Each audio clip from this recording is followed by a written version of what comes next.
Hello, I'm Gabe Fain, and I'll be giving you a little bit of summer tips because I know you're all excited about the AP World year to come.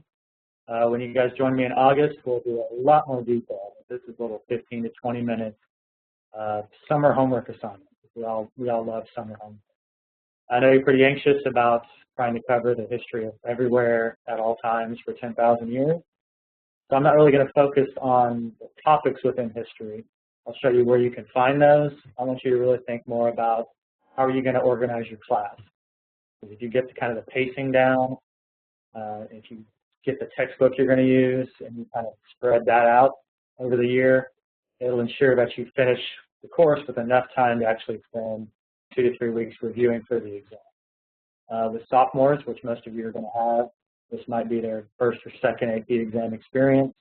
So it's really a good idea to give them that 2 to 3 weeks of your time in class to get them comfortable with that kind of awe-inspiring test. So I'm going to have some stuff on the screen here that I'll bebop around. I'll give you some websites.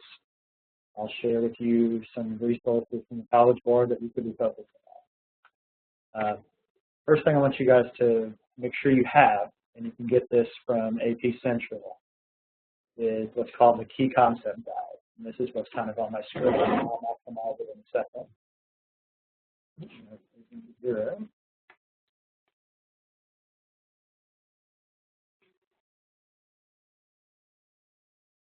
It'll look like this. And what this is it's called a course exam and key description, but what I really like to think of it as, this is kind of the holy book of AP World. It's got a section of things in there called the key concepts. And what that really is your outline for what you teach within each historical period. So when I go forward, just to give a brief overview, on page 95, which is, of course, page 95, then it gives you basic exam information.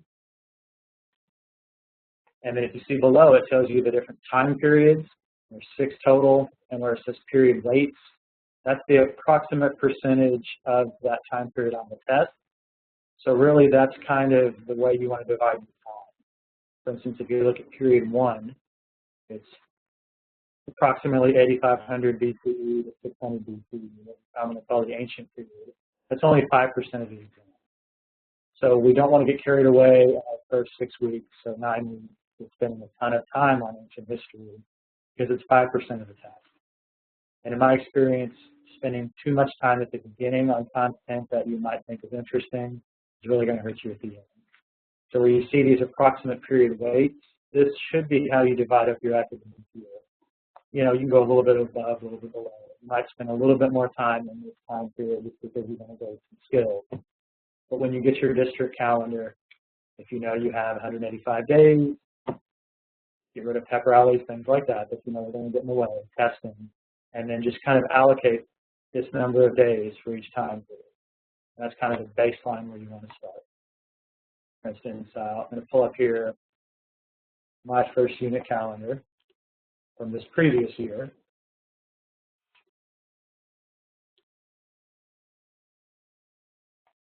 And I combined period 1 and period 2 because that amount of time using the 5% and the, as you can see here, the 15%, 20% of my year was about a 6 weeks.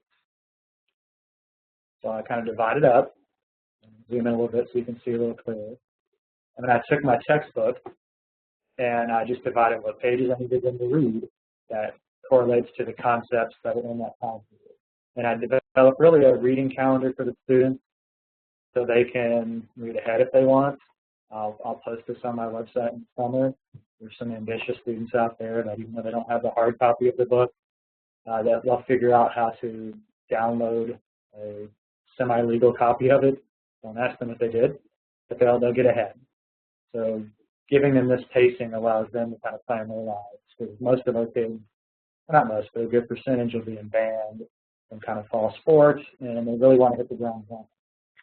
So I kind of go for this in a sense first.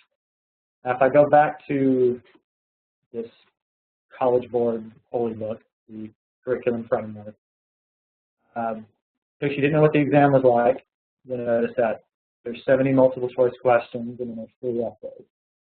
and the multiple choice is 50% of the exam value, and the essay is 50%. So you really need to focus on writing and skill development as much as just the content of history, because if half of it's writing skills, they can know a ton of content, but they can't communicate it in writing. They're kind of doomed.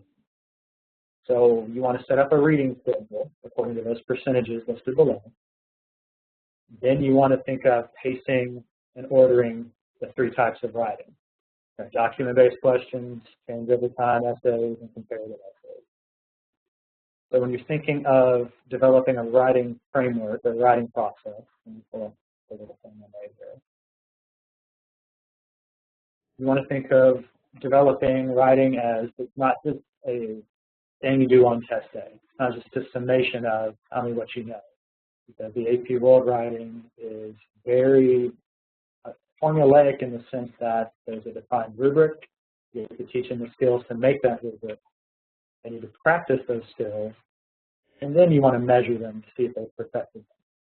So I really have 2 ways that I practice writing. If you look under in the blue box where it says frequency, do lots of little timed writings, 1 to 3 a week, and these could be openers, bell ringers, 7 to 10 minutes. There's to what extent you agree or disagree prompts. You put up an historical issue you're going to talk about that day. You ask them to develop a quick thesis, quick answer. You agree or disagree and why. Assess the validity of the following statements. Or maybe if you had a reading assignment, you grab one of the essential questions for that reading, and I'll show you some examples of that in a second. And you have them just write a quick thesis. The idea of timed writing, quick thinking, quick answering is going to be very apparent to you as you get into this course, because those essays at the end of the year are time. You get used to writing under pressure. I also try to get 2 full-length AP essays at 6 weeks period. Meaning if it's a DBQ 6 weeks, then we're going to do 2 of those. And that puts a lot of grading load on you. So you need to, as you're thinking through the reading schedule, also think through a writing schedule. If you assign an essay, do you have time to grade it, to get it back to them in enough time for time to feedback? Because there's nothing worse when you're practicing writing. You give a student an essay, they turn it into you, you can't get to it for 3 weeks. They're going to forget what that assignment was. And the feedback you give them is going to become less meaningful. So you want to kind of think of a 2-week turnaround as the maximum in order to be really giving feedback. And throughout the year, when we're going through this unit by unit, I'll give you exercises you can do, streamlined ways of grading, things that I learned when I do summer grading for the actual ETS people, and we grade all these essays. My next slide, I'm going to kind of show you guys how I divide up my writing schedule, and I'll give you a brief example of what these are. So I've taken the 6 time periods, and I've given myself a unit to review. So altogether for the year, I have 7 units. And then I take the 3 essay styles, and I decide how I'm going to sequence them. So for me, I always start with the comparative essay because it's going to be the most familiar to the student. Not necessarily the AP World format, but they've always compared things in English, compare A to B. So the thought process will be similar in what you're asking to do for world history. Plus, a lot of what you're doing in period 1 and period 2 is first civilizations, first empires, and you can do a lot of comparisons there. You can compare Mesopotamia to Harappa, Mohenjo-Daro, civilization boom. Later, when it's empire-based, you can compare Rome to the Han Chinese. So the topics lend themselves to the essay styles as well. You'll notice in the framework I have up here, I have a collaborative essay, and then I have an individual essay. And that's kind of the sequence I go in. I use a lot of Google Drive, Google Docs technology, and that allows kids to, in collaboration, on the same document, they can both be editing at the same time. And then they turn or share with you one document that you can grade and then comment on. So my thought process in wanting to collaborate first on an essay is that whole idea of writing as a process, and they practice first. And in team sports, you don't really practice on your own because you don't really see those skills exercised by others. Well, I've heard it before with writing, and if the only writing you see is your own, and your writing's not good, then you never really see good writing. So when you have kids collaborate, two minds working on the same issue. It's two minds working through language. And it's two minds helping each other with the basics of how you phrase this. Does this make sense? Does my explanation tell you why? And when they're practicing, when they're developing these kind of mental pathways for a hard skill like writing, I think it's good to put them together first. So when I introduce the rubric, what a comparative essay is to AP World, the first time they practice it, it's with a prop that fits the time period, but they do it together. I can give them quicker feedback because I'm grading half of the numbers of kids when they're paired together. And sometimes the collaboration is also, it works well with 3 students, because most of your prompts you're going to see are going to require a 3-tiered answer. There's 1 group, 2 groups, 3 groups, ways you can answer the question, so that works well with 3 students. Always make them agree on a thesis. They write that together, and then they divide and conquer individual body paragraphs. Then after we've practiced that, I've assessed it, I've given them feedback, then they're going to write the second of the same style on their own. If you look where it says period 1 to period 2, those are combined into one 6-week grading period because they're only 20% of the course. They would collaboratively practice the comp, and they would do an individual comp towards the end after 6 weeks period. And as you can see how I alternate, I go to DBQ second. That's going to be a pretty new essay format for them. They've done textual analysis in English, but they never put it together in a historical framework, so that's going to take you some time, a lot of document analysis skills. So maybe some of those openers you do in class are literally looking at the document and analyzing them quickly. I'll do a collaborative and I'll do an individual. And I just kind of spread them out throughout the course. CCOT stands for change in continuity over time. Since it's an over time type essay, you need to do it in the middle of the year so you can have different time periods to see if you go for it. You don't want to start with change in continuity over time at the beginning. There's no really framework of development to go by. Then when we get to the second semester, which is usually somewhere in period 4, we're just going to start repeating the style. So you'll notice I've stopped doing some collaboration in period 5. They've already done 2 DBQs. The third time I do it, they're going to be on their own. Do they remember those skills from first semester? Then we'll do another comparative. I kind of break that mold in the contemporary history period 6 period because the CCOT you're going to find is hard for kids. So we've done it twice in period 4. When I come back to it a couple months later, I want them to get back together with a peer to practice. Then I'll do another individual one. So if you just count how many of the different styles I do throughout the year, you'll notice that I do more CCOT than the others, because that's really the hardest conceptual essay for a sophomore to understand. They're going to fret with the DDQ at first because it has more steps and it's foreign, but it'll become the easiest by the end. Comparative, they'll be more familiar with just the framework because they've done it in English. CCOT is both new and it's just conceptually different. And then during the review period, we'll have them do a released exam. You can get a released practice exam from your College Board account, which I'll talk about later. And they can do 1 of each style in a real kind of live exam environment.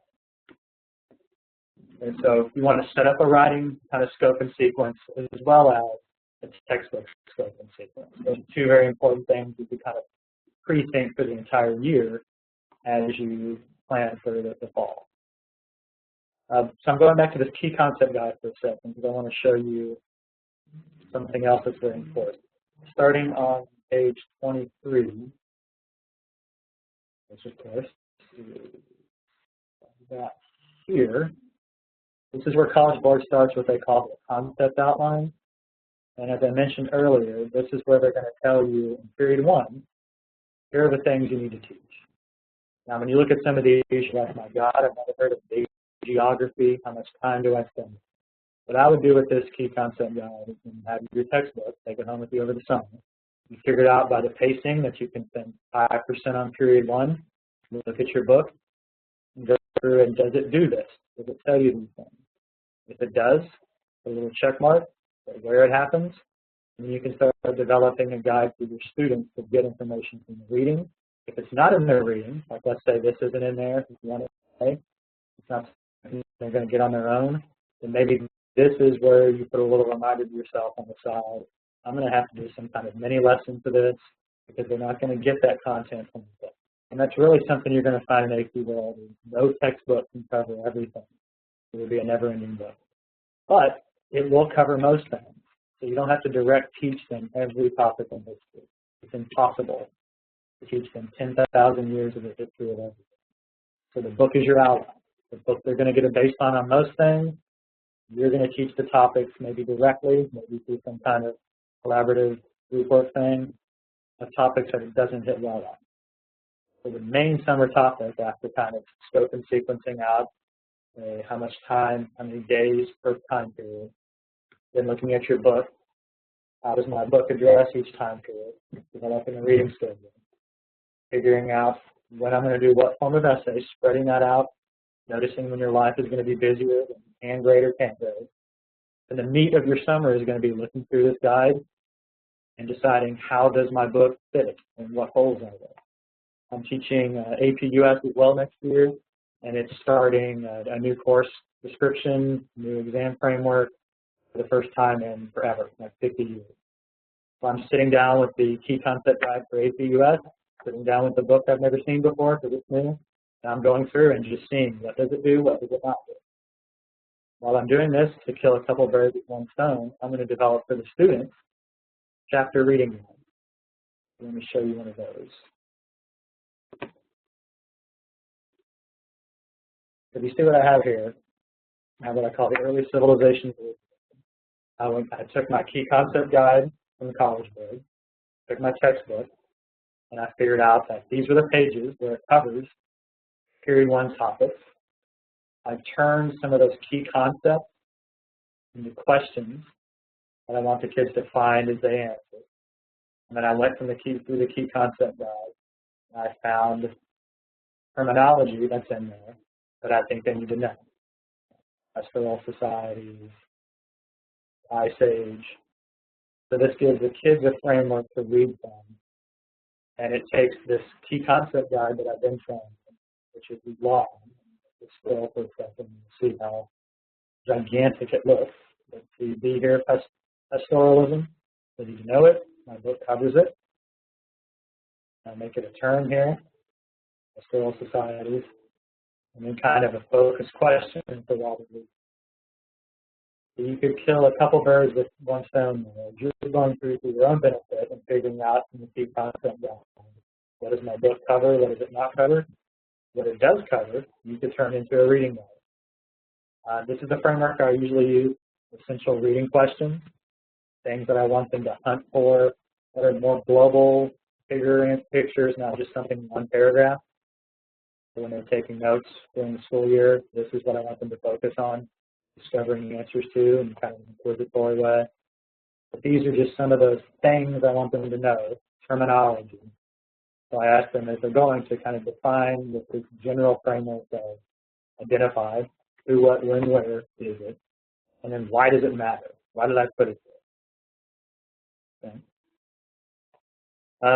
So I think another word you guys might have a little fun with is maybe your counselor or your AP coordinator said, I need your AP syllabus for the AP audit. The AP audit is requiring you to verify that you have a college level course. Inside the same key concept guide, there's a section that talks about the audit. Sorry, I'm going the wrong way here. Participating in the AP course audit. What it wants you to do is create a syllabus. Now what we're going to do in August is I'll go through how you can create your own. I'll share with you mine that's been approved. You probably have somebody on your campus who's already has an approved syllabus, and there is nothing wrong with asking them for, can you give me your approved syllabus, a copy of it, and the audit authorization number, and just putting that up there. For instance, with my AP US experience next year, I'm going to just get my partner to write it, and I'm going to use their number.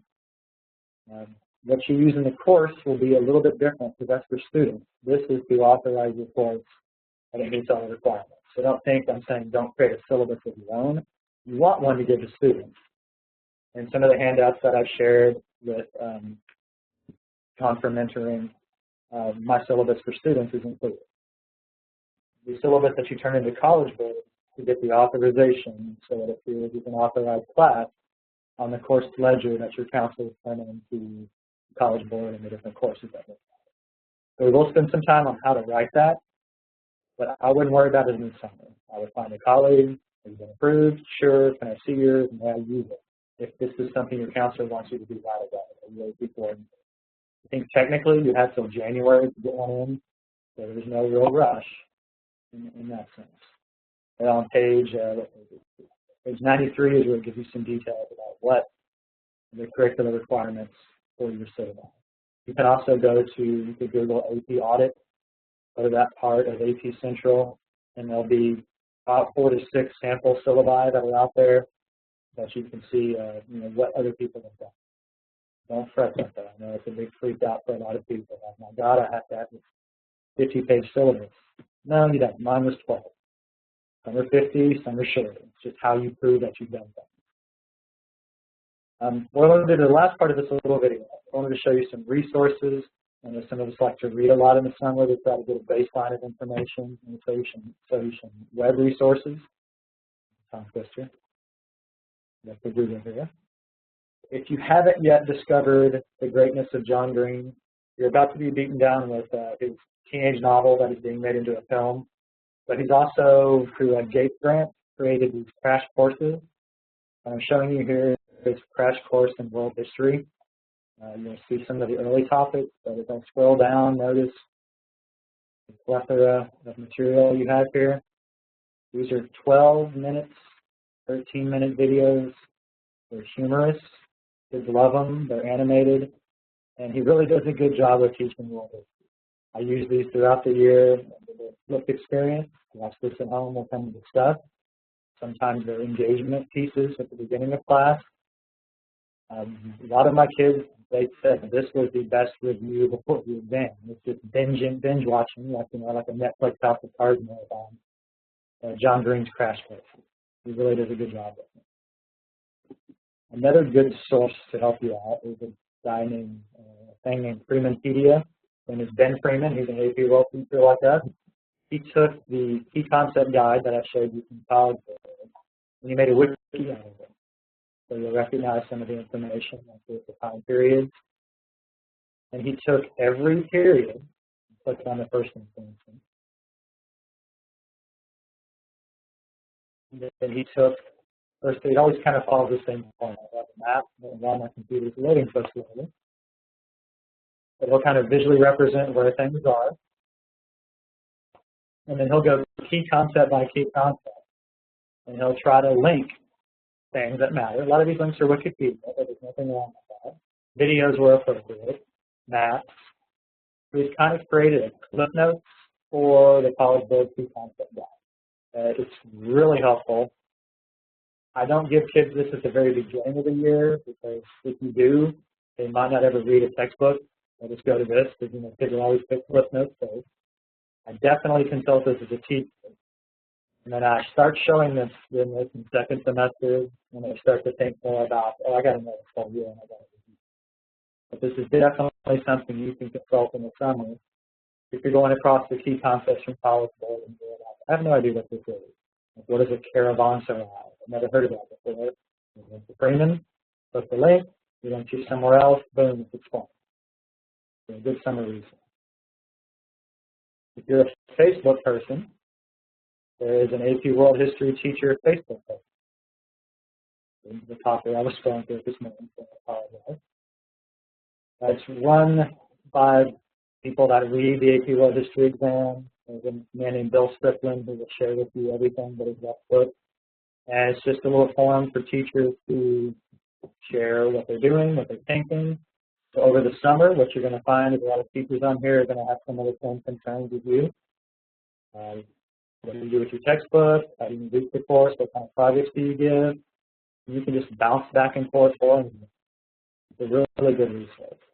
There's a section of files on here, and you click on it, where people just share anything and everything you can think of. Right this summer, we're starting to create test banks and sharing them through Facebook.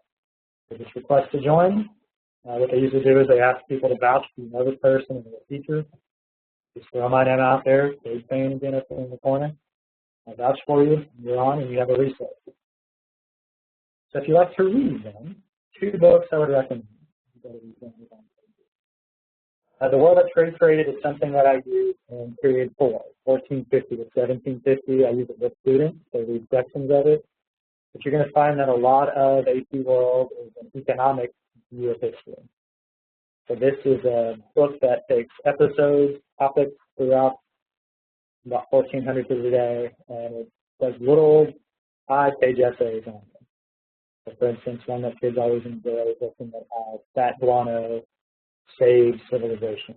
It looks at how a Spanish colony in Peru is about to go under financially, and so they discovered this island off the coast full of guano. They shipped the guano back to Europe as a fertilizer. So it starts to look at, humorous things like that. But how trade starts to be the engine that drives the planet from 1400 forward. It's not just Eurocentric. If you look at some of these topics here, Chinese tea, Aztec cocoa, Arabian coffee. There's a big section on what they call historical drug trade, looking at sugar, tea, coffee, tobacco, and early drugs, then 1800s opium. It gives kids good perspective, and it gives you a good flavor of the economic nature of AP World history. On that same theme of making the world, this is a book called Genghis Khan and the Making of the Mongol World. You're going to see the Mongols everywhere. You watch a John Green video, half the time he'll talk about the Mongols, even if it's not the Mongol time period, because there's kind of a pivot around which world history organizes itself. There's kind of a push-pull between sedentary peoples and pastoral peoples. The Mongols are the ultimate example of that push-pull. And the contentions in this book is that Genghis Khan and what he unleashes creates the modern world. That's the title. So it's a good read. I don't have kids read it. I read it for myself. But it's starting to build these little anecdotal stories that they want to kind of build around textbooks, especially around the news. So if I had 2 books I would read in the summer, it would be Genghis Khan and the Making of the Modern World. It'll really help you with period 3, which is around October, November. And then World That Trade Created, which will help you in December and January. So notice I haven't said anything about what you should read for period 1 and period 2, because to be honest, that's 20% of the test. There's never going to be an essay question over period 1. And you'll find as we go throughout the year together, I focus a lot on what essays are, what essay topics could be, because that's where your kids are going to score their points. Multiple choice is a crapshoot for everyone in the country. 70 questions of the history of everywhere. Writing is where your students will distinguish themselves from others, so that's what I focus a lot on when we're doing the process throughout the year. And so topically, I'm going to pick things to learn and teach that lend themselves to what might be more likely an essay topic. I hope this little video relates some of your peers. I wouldn't be afraid. This is a great course. You're going to find kids love it in the way it conceptually looks at the history of the world versus just what white people died and what battles won. And it's more about as much skill development as content, which makes it exciting because you're as much a coach as you are a teacher. Thanks for your time, and I hope I see you guys again in August. Have a good one.